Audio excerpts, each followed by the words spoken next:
ഇവിടെ വന്നതിന്റെ ശേഷമാണ് എനിക്ക് മാറ്റം കിട്ടിയത്. ഒരുപാട് മാറ്റം. ഇവിടെ എത്തിപ്പെടാൻ വൈകിപ്പോയി, അതേ ഉണ്ടായത്.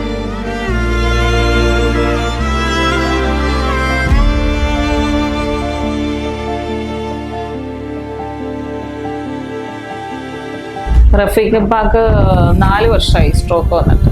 4 വർഷമായി. പക്ഷെ ഇവിടെ ഞാൻ വീൽ ചെയറിലാണ് വന്നത്, കൊടുത്തതൊക്കെ തന്നെ. ഇപ്പൊ എനിക്ക് നല്ല മാറ്റമാണ്, പിന്നെ നല്ല ട്രീറ്റ്മെന്റ് ആണ്. ബിന്ദുമേടൊക്കെ നല്ല കെയറിംഗ് ആണ്, സ്റ്റാഫുകളും നല്ല പെരുമാറ്റം. ഇപ്പൊ ഞാൻ ഒരു 5 മീറ്റർ ഒറ്റയ്ക്ക് നടക്കും, ഒരാൾ സപ്പോർട്ട് ഇല്ലാതെ നടത്ത വന്നതിന് ശേഷം എനിക്ക് നല്ല മാറ്റം കിട്ടിയത്.